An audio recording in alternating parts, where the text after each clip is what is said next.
सब चोरों के नाम मोदी मोदी मोदी के 10,000 करोड़ रुपए आपकी जेब से निकालकर उसकी जेब में। मेहुल चौक, ललित मोदी।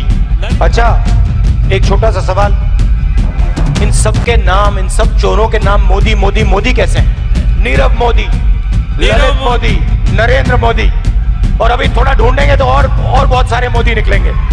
उन्होंने नोटबंदी की, छोटे दुकानदारों को, स्मॉल मीडियम बिजनेस वालों को नष्ट किया, जिंदगी बर्बाद की।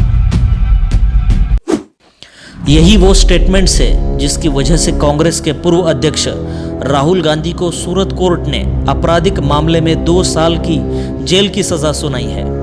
सजा सुनाई जाने के एक दिन बाद भारत की संसद ने राहुल गांधी को डिस्क्वालिफाइड घोषित कर दिया, जिसकी वजह से उन्हें अपनी लोकसभा सीट गंवानी पड़ी है। उनकी संसद की सदस्यता रद्द हो चुकी है, पर वो अगले 8 सालों तक संसद में कदम नहीं रख सकते, ऐसा बोला जा रहा है।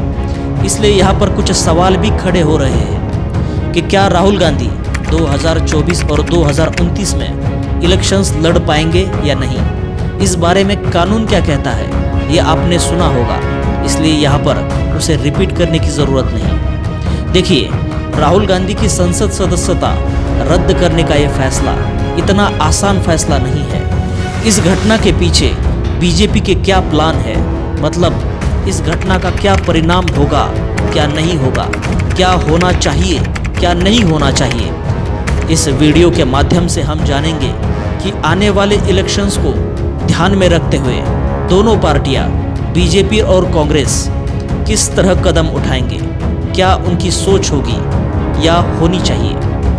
कांग्रेस के लोग कहते हैं कि ये लोकतंत्र को खत्म करने की साजिश है, तो दूसरी तरफ भारतीय जनता पार्टी के लोग कह रहे हैं कि ये कार्यवाही पूरी तरह से लीगल और डेमोक्रेटिक तरीके से की गई कार्रवाई है। पर यह घटना एक लीगल बैटल कम और पॉलिटिकल बैटल ज़्यादा दिखाई देता है। कुछ दिनों पहले पश्चिम बंगाल के मुख्यमंत्री ममता बनर्जी का एक स्टेटमेंट आया था। उन्होंने कहा था कि अगर राहुल गांधी विपक्ष का चेहरा है तो कोई भी मोदी को निशाना नहीं बना पाएगा। राहुल गांधी मोदी की सबसे बड़ी टीआरपी है। उन्होंने कहा था कि बीजेपी इसलिए संसद नहीं चलने दे रही क्योंकि वो चाहती है कि राहुल विपक्ष के सबसे बड़े नेता बने। उन्होंने ये भी कहा था कि बीजेपी ही राहुल गांधी को हीरो बनाना चाहती है। ममता बनर्जी का ये स्टेटमेंट बीजेपी के संदर्भ में सच साबित होता दिखाई देता है। इसका ठीक अर्थ यही है कि राहुल गांधी को जानबूझकर टारगेट किया जा रहा है, जिससे वो सभी विपक्षी दलों के सेंटर में आ जाए और इससे उन्हें प्रसिद्धि मिले। बीजेपी ऐसा क्यों कर रही है?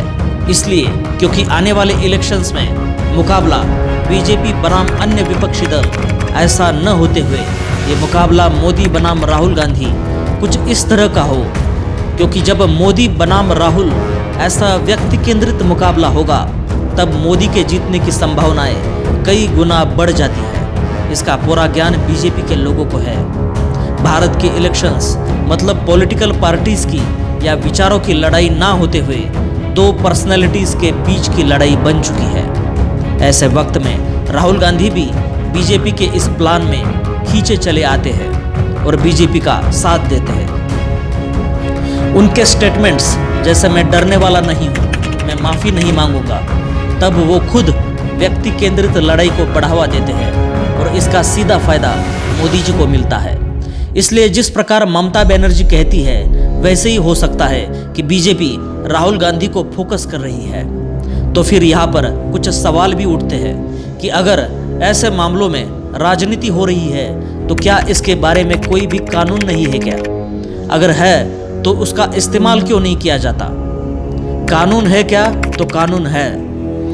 अगर पूछा जाए कि कानून का इस्तेमाल ठीक तरह से किया जाता है क्या, तो इसका इस्तेमाल हर बार भेदभाव के रूप में किया जाता है। मतलब किसी के खिलाफ कानून का इस्तेमाल सख्ती से किया जाता है, तुरंत इस्तेमाल किया जाता है और तुरंत इस्तेमाल करके उस आदमी ने जैसे देशद्रोह किया हो उस सख्ती से इस्तेमाल किया जाता है। और अगर कोई करीबी हो तो सके उतना उसका बचाव किया जाता है। इस तरह के मुद्दे नैतिकता से संबंधित है। इसलिए कानून तो होते हैं पर उस पर अमल करने की जो प्रक्रिया है वो हमेशा क्वेश्चनेबल रही है। और ये सिर्फ मोदी के टर्म में हो रहा है ऐसा नहीं, ये पहले से ही चला आ रहा है। और हर लेवल पर चलता है। हो सकता है कि राहुल गांधी इस तरह की प्रक्रिया का शिकार है, पर यह राजनीति है। यहाँ पर अपने प्रतिद्वंदी के गलतियों का फायदा उठाना, उससे अपने अनुकूल परिस्थितियों का निर्माण करवाना, अपनी योजनाओं में अपने प्रतिद्वंदी को शामिल करवाना, इसके लिए माहिर और योग्य व्यक्तियों की आवश्यकता होती है। ऊपर से भारतीय जनता पार्टी हर मौके का फायदा उठाना जानती है, इसलिए कांग्रेस को और राहुल गांधी को केवल बीजेपी को दोष देने से कुछ नहीं हासिल होगा। यहां तक हो गया बीजेपी के नजरिए से एनालिसिस। कांग्रेस इन मामलों को किस तरह से देखता है, क्या उनका रोड मैप होगा या होना चाहिए, इसे भी देखते हैं।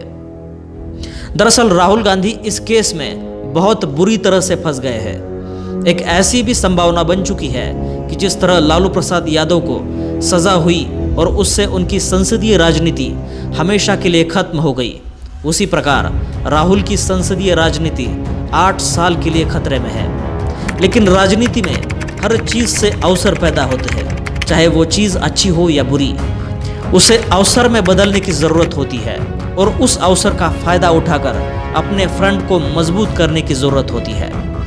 मैं आपको याद दिलाना चाहूंगा कि जब देश में अंग्रेजों की हुकूमत थी, तानाशाही और दमन की सीमा नहीं थी, तब लोकमान्य तिलक ने कुछ उग्र लेख प्रकाशित किए।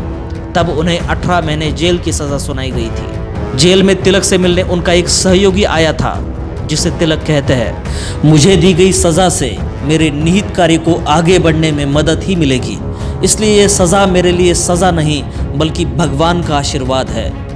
और हुआ भी वैसे ही। जब तिलक जेल से बाहर निकले तब वो केवल एक सीमित प्रदेश के नेता नहीं थे, बल्कि पूरे देश के नेता बन चुके थे और उनकी लोकप्रियता चरम सीमा पर थी। एक उदाहरण भगत सिंह के बारे में भी दिया जा सकता है। जब भगत सिंह ने सेंट्रल असेंबली में बम फेंके थे तो उन्होंने वहां से भागने से इनकार कर दिया और हिरासत में लिए जाने का विरोध भी नहीं किया, क्योंकि उन्हें अपने विचारों को, अपने संदेश को प्रचारित करने के लिए पूरे देश का ध्यान अपनी ओर आकर्षित करना था। मैं यहाँ पर राहुल गांधी को तिलक और भगत सिंह के साथ बिल्कुल कंपेयर नहीं कर रहा हूँ। दरअसल आधुनिक युग में कोई ऐसा है ही नहीं जो उनकी बराबरी कर सके। मैं बस इतना कहना चाह रहा हूँ कि ये राजनीति होती है, अपने ऊपर आए संकट को अपने अनुकूल बनाना और इससे जनता को प्रभावित करके अपने उद्देश्य तक पहुंचना, इसमें व्यक्ति की परीक्षा होती है।